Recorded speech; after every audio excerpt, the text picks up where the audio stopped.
Hello everyone, welcome to our YouTube channel project Y online. आज का topic हमारा class 11 business studies का है। फर्स्ट चैप्टर के बारे में हम डिस्कस करेंगे, डेफिनेशन के बारे में हम पढ़ेंगे बिजनेस के, ठीक है। हम कैरेक्टरिस्टिक्स के बारे में पढ़ेंगे और हम लोग एक्टिविटीज कितनी टाइप्स की होती हैं उन्हें भी हम सारी टॉपिक्स को डिटेल में पढ़ने की कोशिश करेंगे, ठीक है। बिजनेस होता क्या है, बिजनेस कैसे कंडक्ट कराया जाता है, कैसे क्या क्या फीचर्स हैं उसके, क्या क्या एक्टिविटीज होती हैं, ह्यूमन एक्टिविटीज दो पार्ट्स में डिवाइडेड है तो कैसे डिवाइडेड है, ये सब चीजें हम लोग पढ़ेंगे इस चैप्टर में। तो सबसे पहला टॉपिक हमारा बिजनेस की डेफिनेशन के बारे में आता है। होता क्या है बिजनेस, एक तरीके से अगर मैं एग्जाम्पल के थ्रू लूं आपको समझाऊं तो एक रामू करके पर्सन होता है, ठीक है। वो क्या करता है, एक शॉप रेंट पे लेता है, ठीक है। जब वो शॉप रेंट पे ले रहा है तो ऑफ कोर्स उसको कंस्ट्रक्शन करवाएगा, सेटअप करेगा अपनी शॉप का, ठीक है। उसके बाद उसमें कुछ ग्रोसरीज, जो ग्रोसरी आइटम्स है वो डालेगा, ग्रोसरी शॉप ओपन कर रहा है तो, ठीक है, ताकि उसके कस्टमर की जो नीड्स हैं, वांट्स है, प्रेफरेंसेस हैं, वो सारी क्या हो जाए, सेटिस्फाई हो जाए, ठीक है। उसके बाद मेनली जो बिजनेस होती है ना वो इनकम जनरेशन एक्टिविटी है, इनकम जनरेट हो रहा है उसके अंदर, ये रेगुलर बेसिस पे करा जाता है, ठीक है। It refers to the economic activity which is conducted on regular basis, regular basis पर हो रहा है, ये नहीं है कि आज आपने करा तो अगले महीने आप कर रहे हो वो चीज, ये चीज नहीं होनी चाहिए, ठीक है। रेगुलर बेसिस पे ही कंडक्ट करवाई जाती है ये एक्टिविटी। और थ्रू द प्रोडक्शन, किसके प्रोडक्शन, गुड्स और सर्विस का प्रोडक्शन करके, सेल करके, ये सारी चीजें हमारी बिजनेस कहलाती है, ठीक है। अगर हम बात करें एल.एच. हेने, हमारे लुइस हेनरी हेने, ये एक इकोनॉमिस्ट हैं, प्रोफेसर रह चुके हैं, ठीक है। इन्होंने क्या बताया कि जो बिजनेस है, बिजनेस एक ह्यूमन एक्टिविटी है। ह्यूमन एक्टिविटी कैसे है कि वो ह्यूमन एक्टिविटी जो प्रोड्यूस कर रहा है, गुड्स और सर्विसेज को प्रोड्यूस कर रहा है, हम ह्यूमन से तो बनाते हैं गुड्स को और सर्विसेज को, हम ही तो प्रोवाइड करते हैं कस्टमर्स तक, ठीक है। और उसके बाद इन रिटर्न उनको कुछ प्रॉफिट मिल रहा है, अमाउंट मिल रहा है, वेल्थ मिल रहा है, ठीक है, buying and selling of goods करके, ठीक है। नेक्स्ट टॉपिक पे हम बढ़े तो नेक्स्ट टॉपिक हमारा अगर बात करें तो बिजनेस के कैरेक्टरिस्टिक्स के बारे में, कि बिजनेस की कैरेक्टरिस्टिक्स होती क्या हैं। तो अभी जैसे हमने पढ़ा कि जो बिजनेस की डेफिनेशन में हमने पढ़ा कि इकोनॉमिक एक्टिविटी है, तो इकोनॉमिक एक्टिविटी क्यों है ये, इकोनॉमिक एक्टिविटी मेनली इसलिए है क्योंकि हम इसमें गुड्स और सर्विसेज का एक्सचेंज करवा रहे हैं। गुड्स अगर हम दे रहे हैं, परचेज कर रहे हैं, सेल कर रहे हैं, तो इन रिटर्न हमारे को इनकम मिल रहा है, प्रॉफिट मिल रहा है, ठीक है। एग्जाम्पल में अभी जैसे मैंने रामू का एग्जाम्पल लिया था, तो उसने जब ग्रोसरी कोई सेल करेगा वो, तो इन रिटर्न उसको अमाउंट मिलेगा, कुछ वेल्थ मिलेगा, ठीक है। तो the purchase and sale of goods and services by shopkeeper आपका एग्जाम्पल है इकोनॉमिक एक्टिविटी का। अगर मैं बात करूं नेक्स्ट टॉपिक की, इसमें exchange of goods and services के बारे में है। Exchange of goods and services क्या है, for business the exchange of goods and services is essential, बहुत ज्यादा जरूरी है। आप अगर मैं एग्जांपल लूं, आपने अपने लिए कुछ खरीदा सामान, ठीक है, थिंग्स कुछ खरीदी, गुड्स एंड सर्विसेज, बट आपने वो पर्सनल यूज के लिए खरीदी है तो वो बिजनेस एक्टिविटी नहीं कहलाएगी। सपोज मैंने एक टॉप खरीदा, ठीक है, टॉप खरीदा, ठीक है, बट मैंने उसको किस चीज के लिए यूज करा, पर्सनल यूज के लिए खरीदा है, ठीक है, तो इसको हम बिजनेस एक्टिविटी कंसिडर नहीं करेंगे। वहीं अगर मैं टॉप को बल्क में खरीद रही हूं और उसको डोमेस्टिक यूज के लिए कर रही हूं, डोमेस्टिक पर्पस के लिए यूज कर रही हूँ, तो वो बिजनेस एक्टिविटी कहलाएगी। क्लियर हो गया, होप सो आपको क्लियर हो रहा होगा इस टॉपिक्स। नेक्स्ट आपका आता है regularity in dealings. Of course main चीज ये होता है कि बिजनेस जो होता है ना डेली होता है, ये नहीं है कि आज हुआ कल नहीं हुआ, डेली डीलिंग्स में हो रहा है, डेली सेल परचेज हो रहा है, ठीक है। नेक्स्ट आपका है प्रॉफिट मोटिव। ऑफ कोर्स हमारा जो बिजनेस है वो क्या करता है, बिजनेस में हम मेन बिजनेसमैन का माइंडसेट होता है कि हम लोगों को प्रॉफिट अर्न करना है, बट प्रॉफिट तो अर्न करना है, बट हमें ये भी चेक करना है कि हमारे जो कस्टमर्स हैं उनकी वांट्स पूरी हो रही हैं, उनकी प्रेफरेंसेस पूरी हो रही हैं, ये चीज भी हमें देखना है। विदाउट प्रॉफिट, हमें पता है कि प्रॉफिट के बिना बिजनेस सर्वाइव नहीं कर सकता, ठीक है, ऑफ कोर्स वो लॉस में चला जाएगा। फिर नेक्स्ट आपका आता है एलिमेंट ऑफ रिस्क। रिस्क हमारे को पता है कि हम बिजनेस जब शुरू करते हैं तो आसपास का जितना भी हमारा एनवायरनमेंट रहता है वो बहुत ज्यादा कंपटीशन वाला रहता है।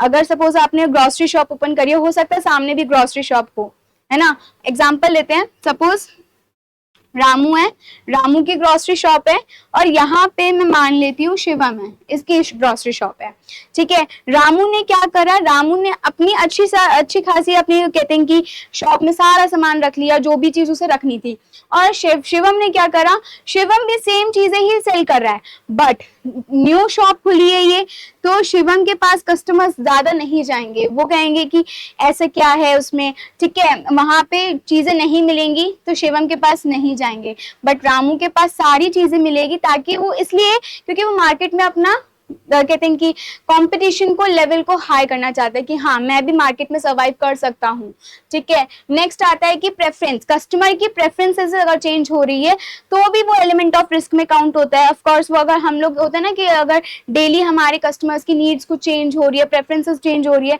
तो उसमें कुछ ना कुछ प्रॉब्लम्स होती हैं, बट हमें डील करना आना चाहिए। Natural disaster, it would be earthquake, it would be floods, कुछ भी हो सकता है, नेचुरल नेचर में कुछ भी हो सकता है हमारे एनवायरमेंट में, तो उसके बिहाफ पे भी हमारा बिजनेस का जो प्रॉफिट है वो अफेक्ट करता है, ठीक है। होप सो क्लियर हो रहा हो आपको। नेक्स्ट अगर हम बात करें तो कस्टमर की सेटिस्फैक्शन, हमारे को अगर हम बिजनेस कर रहे हैं तो हमें ये चीज देखनी है कि हमारा जो कस्टमर है क्या उसकी नीड्स, जो भी उसे चीज चाहिए, वांट्स जो है उसकी, वो सेटिस्फाई हो रही है, कस्टमर की प्रेफरेंसेस सेटिस्फाई हो रही है। तो the aim of business is to earn profit, but at the same time profit earn करना तो है ही एम, बट सेम टाइम पे कस्टमर की सेटिस्फैक्शन को भी देखना इंपॉर्टेंट है, ठीक है। इट इज ऑल्सो इम्पॉर्टेंट, और हम लोग प्रॉफिट के बिना कस्टमर सेटिस्फैक्शन को नहीं दे सकते, ठीक है, नहीं देख सकते।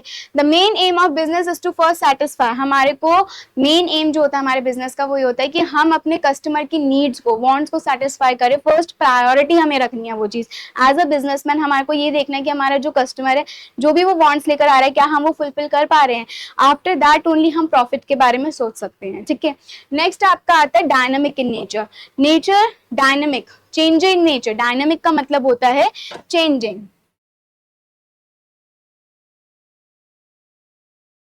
चेंजिंग होता है इसका मतलब, ठीक है। चेंजिंग एनवायरनमेंट, जो भी हमारे नेचर में कोई भी एनवायरनमेंट में चेंजेस आ रहे हैं, whether it is technological changes, whether it is legal changes, या फिर हमारे कस्टमर के प्रेफरेंसेस में या फिर इकोनॉमिक कंडीशंस में चेंजेस आ रहे हैं, तो वो चीजों को भी अडाप्ट करना हमारे बिजनेस को आना चाहिए, डील करना चाहिए हर बिजनेसमैन को, ठीक है। होपफुली आप लोगों को कैरेक्टरिस्टिक्स क्लियर हुई होंगी। हम लोग नेक्स्ट टॉपिक में मूव ऑन करते हैं टाइप्स ऑफ एक्टिविटीज के बारे में। हमारी ह्यूमन एक्टिविटीज जो है वो दो पार्ट्स में डिवाइडेड है। पहला तो हमारा है इकोनॉमिक एक्टिविटी, और दूसरा हमारा है नॉन इकोनॉमिक एक्टिविटी, ठीक है। इकोनॉमिक नाम से पता चल रहा है कि इकोनॉमिक एक्टिविटी में मेन काम, मेन पर्पस जो होता है ना, इनकम को जनरेट करने का होता है, इनकम जनरेशन का मेन काम होता है ना। और नॉन इकोनॉमिक जो होता है मोस्टली इसका पर्पस जो होता है सोशल वेलफेयर करना, दूसरों की भलाई करना, ठीक है, out of sympathy, love, affection, ठीक है, सिंपैथी, लव एंड अफेक्शन से, हेल्प से ये एक्टिविटीज फुलफिल करी जाती है।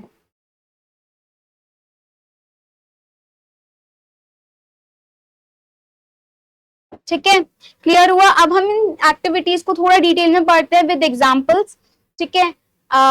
इकोनॉमिक एक्टिविटी, जैसा कि मैंने आपको बताया कि इकोनॉमिक एक्टिविटी वो एक्टिविटीज है जिनका मेन मोटिव जो होता है प्रॉफिट अर्निंग का मोटिव होता है, ठीक है। इसके अंदर गुड्स और बाइंग, गुड्स को खरीदना और सेल करने का आता है। फैक्ट्रीज के अंदर जो वर्कर्स काम कर रहे हैं, ठीक है, उनको रेम्यूनरेशन मिल रहा है, वो भी तो एक इकोनॉमिक एक्टिविटी है। उसके बाद कुछ legal practices, suppose chartered accountant है, अगर वो किसी कंपनी में एम्प्लॉय की तरह काम कर रहा है तो उसको इन रिटर्न वेल्थ मिल रहा है, इनकम मिल रहा है, ठीक है, तो वो भी हमारा इकोनॉमिक एक्टिविटी में कंसिडर करा जाता है। हमारी जो इकोनॉमिक एक्टिविटी है वो 3 मेन कैटेगरीज में डिवाइडेड है। पहली कैटेगरी बिजनेस है, ठीक है, सेकेंड हमारी है प्रोफेशन एंड एम्प्लॉयमेंट थर्ड। ये सारी एक्टिविटीज के बारे में हम डिटेल में अभी पढ़ेंगे नेक्स्ट स्लाइड में, ठीक है। अब हमारा एग्जांपल्स हम देख लेते हैं। अगर आपको एक टीचर, आपके स्कूल में टीचर आ रहा है, वो पढ़ा रहा है आपको, बट उसके अगेंस्ट उसको क्या मिल रहा है, उसके अगेंस्ट उसको सैलरी मिल रही है, ठीक है। एक बिजनेसमैन जो है अगर वो गुड्स को बेच रहा है, सेल कर रहा है, वो भी उसके अगेंस्ट उसको प्रॉफिट मिल रहा है, कुछ अमाउंट मिल रहा है। ठीक है। टेलर, एक टेलर जब क्लोथ्स को स्टिच कर रहा है, उसमें क्या हो रहा है, कस्टमर्स की वांट्स तो सेटिस्फाई हो ही रही है, प्लस उसके साथ उसको प्रॉफिट भी मिल रहा है, उसको इनकम भी मिल रही है। मेन इकोनॉमिक एक्टिविटी का जो पॉइंट होता है, इनकम जनरेट करने का पॉइंट होता है, इसमें इनकम जनरेशन ही इंपॉर्टेंट है। ठीक है, क्लियर हुआ। अब उसके बाद अगर हम बात करें, अब हम डीप में इकोनॉमिक एक्टिविटीज के बारे में पढ़ेंगे, बिजनेस के बारे में। जैसे मैंने आपको बता दिया कि बिजनेस जो होता है इकोनॉमिक एक्टिविटी वो है जो रेगुलर बेसिस पे करी जाती है। इनका मेन मोटिव क्या होता है, प्रॉफिट अर्न करना, किसकी हेल्प से, गुड्स को प्रोड्यूस करके और उनको सेल करके। ठीक है। एग्जाम्पल में मैंने आपको बताया, क्लोथ शॉप की बात बताई थी कि क्लोथ शॉप है, क्लोथ शॉप में अगर रामू है, वो शॉप में अपने क्लोथ्स लेकर आ रहा है और उसी हिसाब से कस्टमर्स को सेल कर रहा है, जो उनकी नीड्स है, उनकी वांट्स है, उससे कस्टमर की नीड्स भी सेटिस्फाई हो रही है, प्लस बिजनेस भी हो रहा है उसका।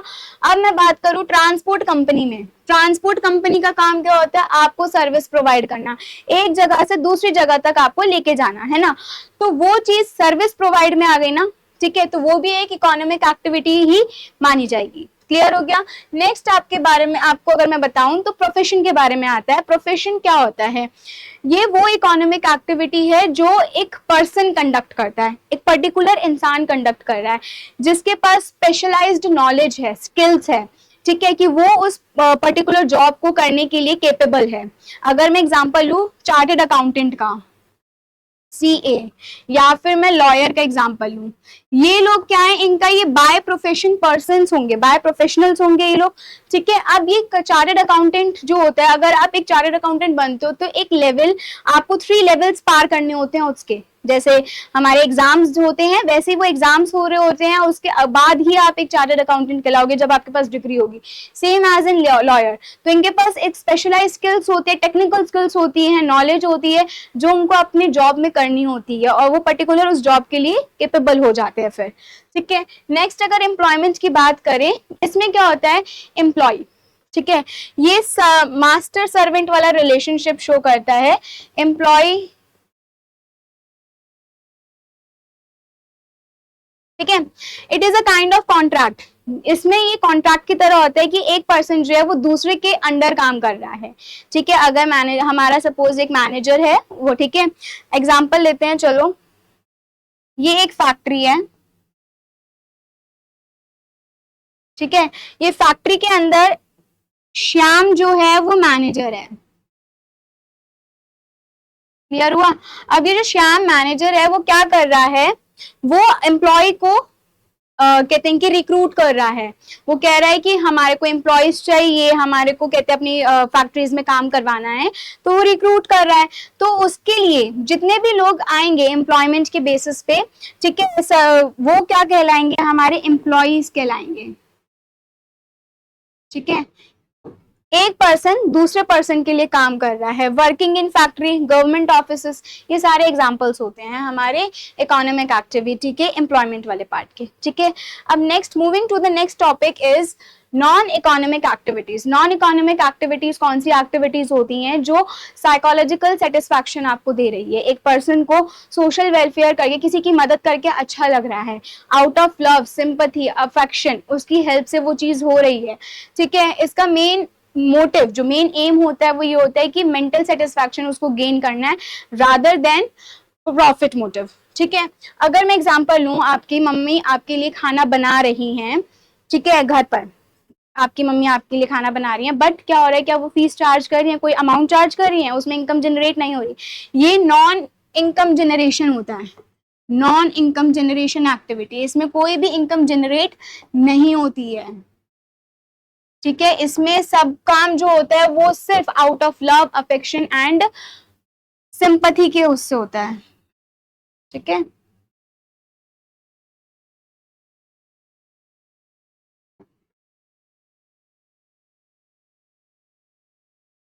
ठीक है, क्लियर हो गया। अगर हम बात करें नेक्स्ट एग्जांपल की, तो उसमें ये है कि अगर एक बच्चा है, स्टूडेंट है, वो क्या कर रहा है, वो अपने एग्जाम्स के लिए तैयारी कर रहा है, प्रिपेयर कर रहा है, ठीक है। तो उसमें क्या हो रहा है कि वो अपने मेंटल सेटिस्फैक्शन के लिए पढ़ रहा है ना, कि अगर मैं पढ़ूंगा तो हाँ मैं पास हो जाऊंगा, अच्छे मार्क्स आएंगे, अच्छे ग्रेड्स आएंगे, ठीक है। डॉक्टर है, आपकी फैमिली में कोई डॉक्टर है, वो क्या कर रहा है, आपकी फैमिली में अगर कोई बीमार पड़ जाता है तो क्या वो फीस चार्ज करेगा उस पेशेंट को देखने के लिए? नहीं। बट अगर वो डॉक्टर जो है घर में तो फीस चार्ज नहीं कर रहा है, बट अगर वो कहीं पे अब उसके खुद के क्लिनिक में कोई पेशेंट आ रहा है तो तब वो फीस चार्ज करेगा, और उसे हम इकोनॉमिक एक्टिविटी कहेंगे। नॉन इकोनॉमिक एक्टिविटी हमारी ये वाली होगी, ठीक है। क्लियर हुआ? होपफुली आपको लेक्चर्स अच्छा लगा हो, समझ आया हो। Thank you so much.